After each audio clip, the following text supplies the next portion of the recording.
Hello and welcome to the CNBC TV 18 special. I'm Shireen Bhan and we're in conversation with the former Finance Minister Mr. P Chidambaram on a whole host of issues including the rollout of the goods and services tax. Mr. Chidambaram, thanks very much for joining us. The GST is now a step closer to reality. The 1st of July is what the government is working with in terms of the rollout plan. Do you believe that that target is going to be achievable? They may achieve it, but I think it's undesirable to set such a tight target. I think it's also impractical. I think thousands and thousands of people have to get familiar with GST and switch over to a completely new regime. There will be mistakes, there will be missteps, and I think they need more time to adjust to the change. Secondly, I think it is absolutely necessary to give what I would call a trial period. People must go through a trial period when they get familiar with filing returns and compliances. The GSTN, the network, should be proved in trial. And I think therefore... The trial period for the GSTN at least starts in May is what we're given to understand from the government. No, but how many people will actually file real-time data on GSTN? Unless you select a very large sample of people and persuade them to go through the trial period. I don't know what kind of sample they have selected, how many people are obliging them. So I think October 1, the second half of the year, in my view, is the best time to launch GST officially and finally. But there is a constitutional compulsion to get it done in September or by September. There's none. All you have to do is get the President to assent to the laws, notify the rates, and say the GST will be levied and collected from the 1st of October. That's perfectly possible.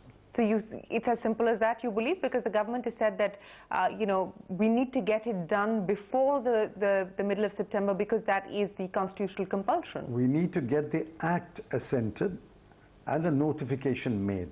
So the notification can say the tax will actually begin to fall on transactions on the 1st of October.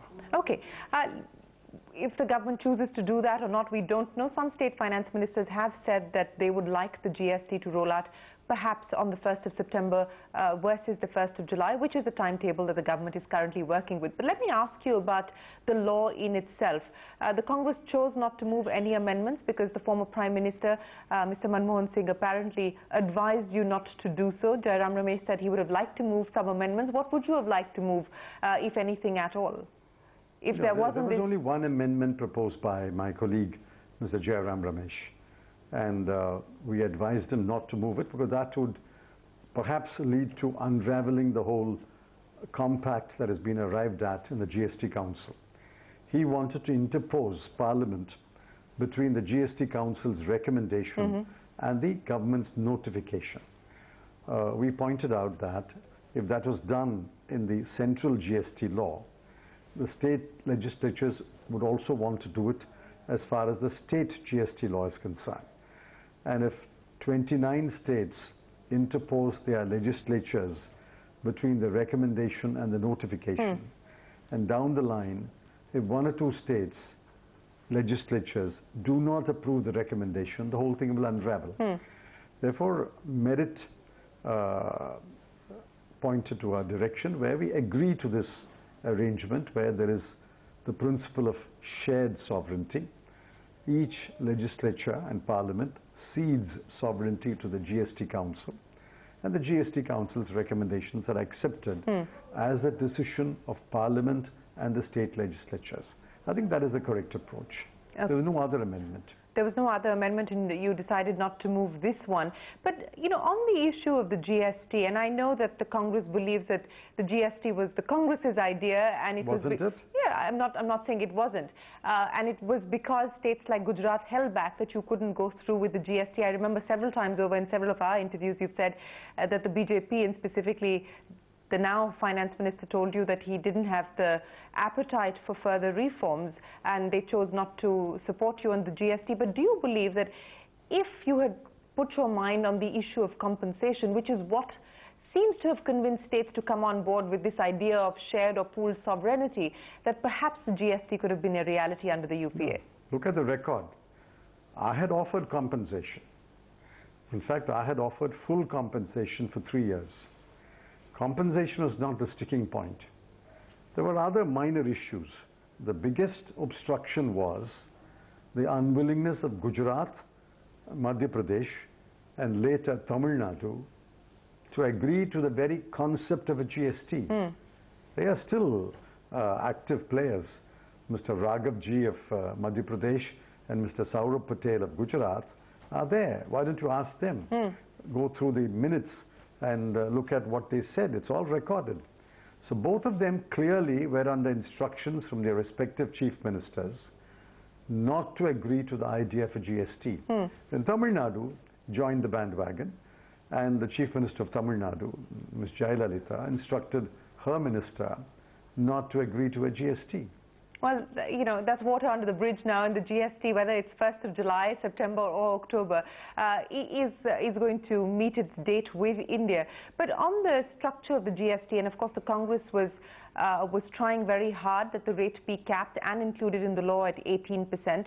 18% is just one of the rates, and the hope is that a majority of the goods will be either in the 18% basket, in the 12% basket, and a limited number in the 28% basket as per the current structure of the GST. Does it allay now your apprehensions as far as the rates themselves are concerned? Therein lies the imperfection of the bill.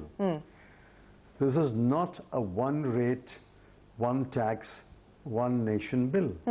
This is a multiple rate, one tax, one nation bill.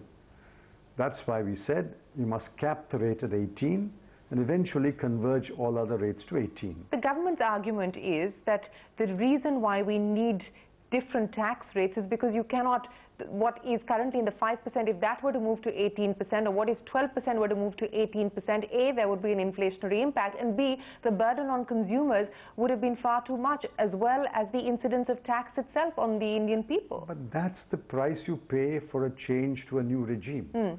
Don't call it a one tax, one nation regime. It's a multi-rate tax, one nation regime. Therein lies the imperfection. I accept that there are compulsions for the imperfection, but you must lay out a roadmap to converge on one rate.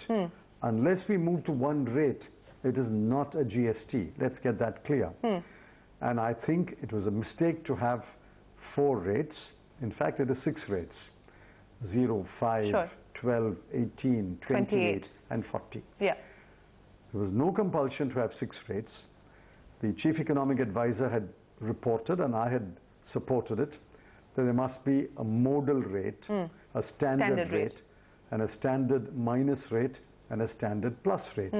So we could have started with 3 rates and then converged to 1. They are starting with 6 rates. Let's see how quickly they will converge. But until they converge, let's be absolutely clear. Until they converge, it is not one rate, one tax, one nation. What is going to be the other challenge in terms of administration? And I ask you this as you know, to sort of share with us your own past experience, because clearly there are going to be issues between the centre and the state.